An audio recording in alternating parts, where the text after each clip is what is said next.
welcome to our YouTube channel Study Regna. Today we'll discuss about semester 2 Vedic Maths 2. Here is the syllabus.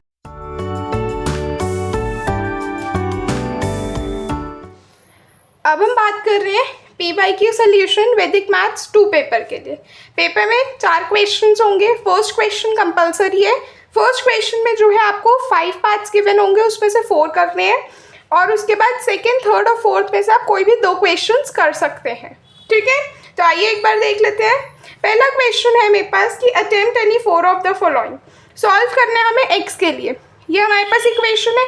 आपको अगर याद हो, मैंने जब आपको इक्वेशंस वाला समझाया था टॉपिक, तब मैंने आपको कहा था कि कोई भी इक्वेशन इस तरह की आएगी जिसमें कांस्टेंट्स का मल्टीप्लिकेशन लेफ्ट हैंड साइड और राइट हैंड साइड पे सेम होगा, तो हमारे पास डायरेक्टली एक्स की वैल्यू क्या हो जाएगी? 0। देखो 7 × 9 मेरे पास 63 होता है और 3 × 21 भी 63 होता है, तो दोनों तरफ मल्टीप्लिकेशन सेम है कांस्टेंट्स की, तो डायरेक्टली एक्स की वैल्यू 0 हो गई। और हम क्या लिख सकते हैं? सूत्र जो यूज कर रहे हैं शून्यम सम्या सम्युकाय। ये सूत्र लिखना बहुत इंपॉर्टेंट है। ठीक है, सूत्र लिखने के भी मार्क्स होते हैं। नेक्स्ट एचसीएफ हमें निकालना है 3 नंबर्स का। देखो हमारे पास नंबर्स क्या क्या है?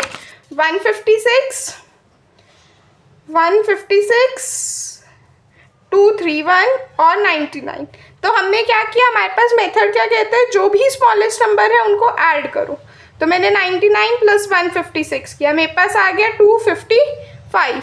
फिर हमने क्या किया, इस जो इनका एडिशन आया है उसमें से हम माइनस कर देंगे जो बचा हुआ नंबर है, यानी कि 231। तो मेरे पास कितना आ गया? ये मेरे पास आ गया 24। ठीक है, अब मेरा स्टेप क्या होता है? अब मैं इस 24 के टर्म्स में ना इस 255 को एक्सप्रेस कर सकते हैं। कैसे? जब मैं 255 को मैंने 24 से डिवाइड किया तो मुझे पता चला कि क्वेश्चन 10 आएगा, रिमाइंडर 15 आएगा, है ना। और उसके बाद एक बार मैं बता देती हूँ, यहाँ देख लो। देखो मैंने 255 को डिवाइड किया 24 से, तो 24 1 × 24 -1 और फिर यहाँ 0 आ जाएगा और ये 5 आ गया। ठीक है, तो क्वेश्चन 10 आया, रिमाइंडर 15 आया। तो मैंने वही चीज़ यहाँ लिखी है कि 24 × 10 + 15। अब मैं 24 को कैसे लिख सकती हूँ? अब मैं 24 को 15 की टर्म्स में एक्सप्रेस करूँगी, तो 15 × 1 + 9। अब 15 को हम 9 की टर्म्स में क्या लिख सकते हैं? 9 × 1 = 9 + 6। फिर 9 को 6 की टर्म्स में 6 × 1 = 6 + 3। फिर 6 को 3 की टर्म्स में 3 × 2 = 6 + 0। तो फाइनली आंसर क्या आ गया? 3। तो एचसीएफ क्या बन गया? 3। ठीक है, आई होप सबको समझ में आया होगा। नेक्स्ट पे आ जाते हैं। ठीक है, नेक्स्ट क्वेश्चन में मेरे पास कह रहा है कि हमें डिटर्मिनेंट निकालना है। सिंपल, देखो 2 × 2 मैट्रिक्स का डिटर्मिनेंट हम सिंपली क्या करेंगे? Cross multiply. तो -1 3 -5 2। तो हम क्या करेंगे? Cross multiply. -1 × 2 -5 × 3। तो कितना आ जाएगा? देखो -1 × 2 -3 × -5। आंसर कितना आ गया? 13। ठीक है, ये सॉल्व कर रखा है मैंने, देख सकते हैं। अब हम देखो फिर से एक वाली इक्वेशन, ये अगेन मैंने डिस्कस कर रखा है इस टाइप का क्वेश्चन। इस टाइप की इक्वेशन अगर मुझे गिवन हो तो मैं हमेशा क्या देखती हूँ कि ये मेरे पास D1 हो गया, ये D2, ये D3, ये D4। मैं देखती हूँ कि लेफ्ट हैंड साइड के डिनोमिनेटर का सम सेम आ जाए अगर राइट हैंड साइड के डिनोमिनेटर के सम के, तो मैं डायरेक्टली उसको 0 की इक्वेट कर सकती हूँ। लेकिन यहाँ पे मेरे पास सम जो है सेम नहीं आ रहा। मैं 8 + 5 करूँगी तो मेरे पास 13 आएगा और 12 + 9 करूँगी तो 21 आएगा, तो फ़ायदा नहीं है। तो मैं इसके अंदर कुछ इस तरह से चेंजेस कर सकती हूँ, जैसे x - 8 है ना, देखो 1/x - 8 है मेरे पास। अब मेरे को पता है अगर मैं 9 को इधर भेज दूँ और 5 को उधर भेज दूँ तो मेरे पास 17 बन जाएगा, तो मेरे पास सेम हो जाएगा। तो हमने वही चीज़ की है कि 1/x - 8। अब यहाँ पे क्योंकि ये माइनस का था 1/x - 9, तो उधर जाके प्लस हो गया। 1/x - 9 किसके इक्वल आएगा? 1/x - 12 के। यहाँ से अब ये वाला पार्ट नेगेटिव का था, उधर जाएगा तो प्लस हो जाएगा, तो +1/x - 5। ठीक है, अब मैं डिनोमिनेटर को ऐड करूंगी तो मेरे पास कितना आ जाएगा? यहाँ से 2x - 17, यहाँ से मैंने दोनों को ऐड किया तो 2x माइनस 17 आ गया। अब मैंने क्या किया, इसको 0 के इक्वेट, तो मेरे पास 2x minus 17 equals to 0। x कितना आ गया, 17/2। ठीक है, आई होप सबको समझ में आया होगा। ठीक है, ये रहा इसका सोल्यूशन। नेक्स्ट क्वेश्चन पे आते हैं। देखो सारे ही क्वेश्चन है बहुत सिंपल से है। आपको जो मैंने वन शॉट प्रोवाइड कर रखी है ना, आप उसको अच्छे से सुन जाओ, सारे क्वेश्चंस को, एक एक दो क्वेश्चन को, हर क्वेश्चन को खुद से प्रैक्टिस कर लो। देखना पेपर आपको बहुत सिंपल लगेगा और आप 15 मिनट में अपना पेपर कर लोगे। ठीक है, देख लेते हैं। अब हमें x और y की वैल्यू के लिए सॉल्व करना है। मेरे पास दो इक्वेशन है, लिख देते हैं एक बार इक्वेशन। एक है 12x plus 78y equals to 12, दूसरी है 16x plus 96y equals to 16। जब भी इक्वेशन सॉल्व करनी हो, मैंने बोला कि 3 केसेस इसमें ना एप्लीकेबल होते हैं। ठीक है, एक बार मैं आपको उसका भी रिवीजन दे देती हूँ, क्योंकि ये वाला टॉपिक ना मोस्ट इम्पॉर्टेंट है। पेपर में ना एक क्वेश्चन इसका 100% मिलेगा ही मिलेगा, और जो PYQs है ना उसके अंदर तो 2-3 क्वेश्चन मुझे दिखे इसके, तो इसलिए मैं आपके साथ एक बार सारे ही पार्ट डिस्कस कर देती हूँ। देखो सबसे पहला केस होता है मेरे पास जब रेशियो ऑफ वेरिएबल इक्वल हो जाए किसके, रेशियो ऑफ कांस्टेंट के। ठीक है, इस वाले केस में हम क्या करेंगे, रेशियो ऑफ कांस्टेंट के।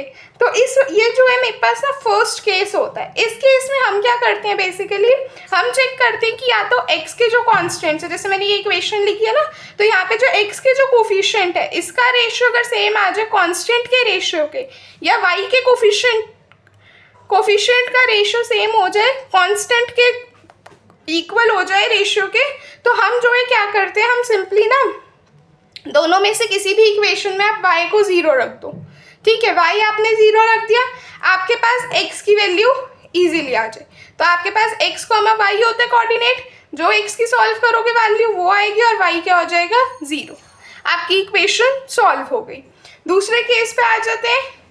दूसरा केस होता है कि मान लो मेरे पास इक्वेशन कोई इस फॉर्म की है। ठीक है,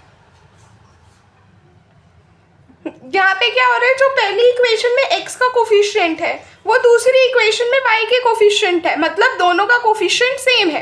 पहली इक्वेशन का x का कोफिशिएंट, दूसरी इक्वेशन में y का कोफिशिएंट, दोनों अगर सेम हो, और पहली इक्वेशन में y का कोफिशिएंट और दूसरी इक्वेशन में x का कोफिशिएंट अगर सेम हो, तो हम क्या करेंगे, मान लो ये फर्स्ट है, ये सेकंड है इक्वेशन, हम सबसे पहले दोनों इक्वेशन को ऐड कर देंगे, 1 और 2 को ऐड करिए तो मेरे पास यहाँ पे एक थर्ड इक्वेशन बनेगी। फिर मैंने इन्हीं दो इक्वेशन को सब्ट्रैक्ट किया, 1 और 2 को, मेरे पास क्या आ गई, एक फोर्थ इक्वेशन। ठीक है, फिर आप जो है, अब आपका काम है कि अब आप ये थर्ड और फोर्थ इक्वेशन को सॉल्व करो, चाहे सब्स्टिट्यूशन लगाओ, एलिमिनेशन लगाओ, आपकी मर्जी। ठीक है, ये मेरे पास दूसरा केस हो गया। तीसरा केस है मेरे पास जनरल का केस। जनरल केस में क्या है कि जो मेरी ये दो केसेस बताए ना, ये दोनों में से कोई भी नहीं लग रहे। मेरे पास रैंडमली एक इक्वेशन है कोई इस फॉर्म की, ax plus B Y equals to e कर दो, cx plus D Y equals to f. इस फॉर्म की इक्वेशन है, मुझे x की वैल्यू बतानी है, y की वैल्यू बतानी है। ठीक है, अब इसमें x की वैल्यू निकालनी है तो आपको क्या करना है, x की निकालनी है ना, तो आप इसको छुपा दो। ठीक है, सॉरी, इसको x को छुपा दो। अब आपके पास इसके सामने क्या है, b का क्रॉस मल्टीप्लाई करो, ऐसे अब हम क्रॉस मल्टीप्लाई कर देंगे, B F minus D E. तो यहाँ पे मेरे पास क्या आ गया, B F minus D E. जो निकालनी है, x की निकालनी है, x को छुपा दो। ठीक, अब जैसे मुझे y के लिए निकालना है तो y को मैंने छुपा दिया, इसके सामने क्या है, ई, तो सी ई माइनस ए एफ। ठीक, अब डिनोमिनेटर में मुझे कांस्टेंट चाहिए तो मैं कांस्टेंट छुपा देती हूँ। ठीक है, क्या है मेरे पास इसके सामने, B C minus A D. ठीक है, B C minus A D, B C minus A D. तो इस तरह से जो है मेरे पास x और y की वैल्यू आ जाएगी। ये इक्वेशंस को सॉल्व करना आना चाहिए, बहुत इंपॉर्टेंट है, पेपर में 100% क्वेश्चन आएगा, तो मेक श्योर कि आप अच्छे से कर पाओ। जैसे ये वाला क्वेश्चन है, यहाँ पे मेरे पास कांस्टेंट का रेशियो और वेरिएबल का रेशियो सेम है, तो मैं क्या करूँगी, सिंपली इस इक्वेशन में y को 0 डाल दूंगी। मान लो मैंने इस फर्स्ट इक्वेशन में डाल दिया, तो 12x प्लस 78, y 0 है, y की वैल्यू 0 रख दो, 12। 0 को किसी भी नंबर से मल्टीप्लाई करोगे 0 होगा, तो 12x किसके इक्वल आ गया, 12 के। x की वैल्यू क्या आ गई, 1। तो सिंपली इक्वेशन क्या बन गई, सॉरी x और y की वैल्यू क्या आ गई, 1,0। ठीक है, ये मैंने प्रॉपर सोल्यूशन प्रोवाइड कर रखा है, देख सकते हैं। ठीक है, नेक्स्ट में कह रहे हैं इनवर्स निकालना है। इनवर्स निकालने के लिए सबसे पहला काम कि मुझे क्या करना है, डिटर्मिनेंट निकालना है। डिटर्मिनेंट कैसे निकालेंगे, अगर मेरे पास 3x3 का कोई मैट्रिक्स होगा, सिंपली हम क्या करेंगे देख लेते हैं। मैं मैट्रिक्स लिख देती हूँ 2 0 1 5 1 0 0 1 3।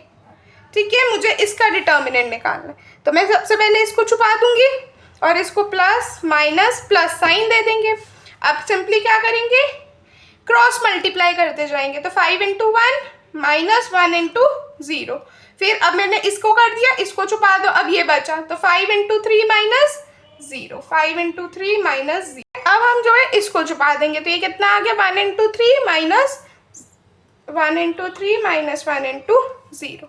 ये मेरे पास आ गया 5 15 3। ठीक, और मेरे पास ऊपर से नंबर क्या है, 2 0 1, ऊर्ध्व 3 भी हम लग जाएगा, तो 5 × 1 5 प्लस 15 × 0 0, 2 × 3 6। ठीक है, एक सेकेंड, 2 0 यहाँ पे ना ये -1 है। ठीक है, तो ये 2 0 -1, तो ये -6 प्लस -5 प्लस 6 प्लस का 1, तो मेरे पास डिटर्मिनेंट ए कितना आ गया, 1। अब हम इन्वर्स निकाल देते हैं। इन्वर्स के लिए हम क्या करते हैं, सिंपली जो भी मेरे पास मैट्रिक्स है उसको मैं इस तरह से लिख दूंगी। पहले मैट्रिक्स लिखी है मैंने, फिर उसके बाद उसी को दो बारी दोबारा लिख दी, 2 रोज लिखी शुरू की और यहाँ पे 2 कॉलम्स लिखे। फिर हम जो है अगेन क्रॉस मल्टीप्लाई करते जाएंगे और बीच में माइनस लगाएंगे, वही मैंने किया है। आप देख सकते हैं इन्वर्स का भी पेपर में आ सकता है क्वेश्चन, किसी को नहीं आता, मैंने लेक्चर अपलोड कर रखा है, आप वहाँ से देख सकते हैं। ठीक है, इन्वर्स का फॉर्मूला याद रखेंगे, एडजॉइंट ए अपॉन डिटर्मिनेंट ए। ये जो निकाला ये आपने एडजॉइंट ए निकाला, डिटर्मिनेंट ए आपने निकाला 1 आया, तो मेरे पास आंसर क्या आ गया, यही वाला मैट्रिक्स। ठीक है, आई होप सबको समझ में आया होगा। नेक्स्ट पे आ जाते हैं एलसीएम निकालने। एलसीएम कैसे निकालते हो, सिंपली हम क्या करेंगे, कोई भी हमें नंबर गिवन है, हम उसके प्राइम फैक्टर्स लिखेंगे। मेन काम है आपको प्राइम फैक्टर्स लिखने का। देखेंगे एक बारी, मैंने शुरू के 2 नंबर्स ले लिए, 48/72। 48 के प्राइम फैक्टर्स 2 × 2 × 2 × 2 × 3। ठीक है, और यहाँ पे 72 के 2 2 2 3 × 3। ठीक है, अब मैंने देखा कि ये वाला 2 इससे कैंसिल, ये भी कैंसिल, ये भी कैंसिल, और ये 3 से 3 कैंसिल, बचा क्या है यहाँ पे 2 और नीचे 3। क्रॉस मल्टीप्लाई कर दो, 48 × 3 72 × 2, दोनों से ही देखना आंसर क्या आ जाएगा, 144। अब मैंने 144 को ऊपर रखा और जो बचा हुआ नंबर 108 इसको रखा, इसके प्राइम फैक्टर्स किए, तो 2 2 2 4 बारी 2 है और ये 3 × 3, और मैंने 108 की किए, तो 2 2 से 4 3 से 12 9 से 108। ठीक है, अब मैंने इसको फिर देखा कि जो कॉमन है उसको हटाओ, ये भी हट गया, ये भी। अब फिर से मेरे पास क्या बचा, सॉरी ऊपर मेरे पास 2 × 2 बचा और नीचे 3 बचा, तो क्रॉस मल्टीप्लाई 144 × 3 और 108 × 2 × 2, दोनों को मल्टीप्लाई जब करोगे आप, तो आप देखना 432 आएगा। ठीक है, यहाँ पे मैंने इसका ये सोल्यूशन पूरा कर रखा है, आप देख सकते हैं। ठीक है, आई होप सबको समझ में आ रहा होगा। नेक्स्ट क्वेश्चन पे आ जाते हैं। नेक्स्ट क्वेश्चन में कह रहे हैं solve the system of equation. फिर से मेरे को इक्वेशन गिवन है 5x - 3y = 11 और 6x - 5y = 9। अभी मैंने आपको सारी यहाँ पे समझाई, कहाँ गया पेज, ये रहा। देखो, ये मैंने आपको भी तीनों के तीनों केसेस समझाए। अब आप खुद देखो यहाँ पे कौन सा केस लग रहा है। यहाँ पे वेरिएबल का रेशियो नहीं सेम आ रहा कांस्टेंट के रेशियो के। दूसरा, यहाँ पे ये और ये तो 5 है, लेकिन ये दोनों सेम नहीं है, तो सेकेंड केस एप्लीकेबल नहीं है। बचा कौन सा, जनरल केस। तो जनरल केस से देखते हैं एक्स कैसे निकलेगा। इस इक्वेशन को आप इस इक्वेशन के साथ कंपेयर करो।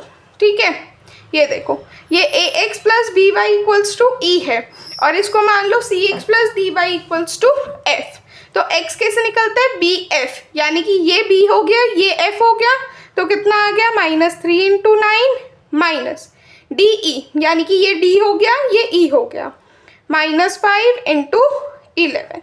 ये मुश्किल लग रहा है, सिंपली क्या करो, मुझे y के लिए अगर निकालना है इसको छुपा दो, कौन है इसके सामने 11, तो 11 इंटू 6 माइनस 9 इंटू 5 कर दो, 11 इंटू 6 माइनस 9 इंटू 5। डिनोमिनेटर के लिए इसको छुपाना है, क्या आ जाएगा, -3 इंटू 6 -5 इंटू -5, क्या आ जाएगा, -3 इंटू 6 -5 इंटू 5। ठीक है, सॉल्व कर लेंगे, 66 -45 अपॉन -18 प्लस 25, सॉल्व करोगे 21/7, ये कितना आ गया आंसर 3। यहाँ पे भी ये नीचे क्या आ जाएगा डिनोमिनेटर में 7, क्योंकि दोनों में सेम ही होते हैं डिनोमिनेटर। ऊपर का न्यूमरेटर सॉल्व किया तो 28/7 यानी कि 4, x 4 आ गया, y 3 आ गया। ठीक है, ये रहा इसका सोल्यूशन, देख सकते हैं। ठीक है, और सूत्र ज़रूर मेंशन कर देना कौन सा यूज़ कर रहे हो। नेक्स्ट पे आ जाते हैं, अब हमें इक्वेशन निकालनी है एक स्ट्रेट लाइन की। तो स्ट्रेट लाइन की इक्वेशन के लिए ये वाला फॉर्मूला पता होना चाहिए सबसे पहले, सबको ये फॉर्मूला आई गेस पता होगा, y minus y1 is equals to y2 minus y1 upon x2 minus x1 into x minus x1। इस ये 2 पॉइंट्स गिवन है, देखेंगे मेरे पास एक है 9,11 और एक है 4,-5। इसको मान लो x1, इसको मान लो y1, ये मेरे पास x2 आ गया, ये y2 आ गया। बस इसकी वैल्यू इस इक्वेशन में डालेंगे, सॉल्व करेंगे, मेरे पास इक्वेशन आ गई। ठीक है, आई होप सबको समझ में आया होगा, सिंपल सा था ये भी क्वेश्चन। नेक्स्ट क्वेश्चन पे आ जाते हैं। देखो ये वाला क्वेश्चन ना इम्पॉर्टेंट है। क्वेश्चन कह रहा है कि a lending library has a fix charge for first 3 days and an additional charge for each day after. सबसे बड़ी बात है कि आपको ये स्टेटमेंट समझ में आनी चाहिए। स्टेटमेंट क्या कह रही है, वो कह रही है कि अगर हम जो है ना फर्स्ट 3 days के लिए, शुरू के पहले 3 दिन के लिए आपका चार्ज क्या होगा, फिक्स्ड रहेगा। ठीक है, और फिर एडिशनल चार्ज लगता रहेगा, हम लिख देते हैं एडिशनल चार्ज ईच डे।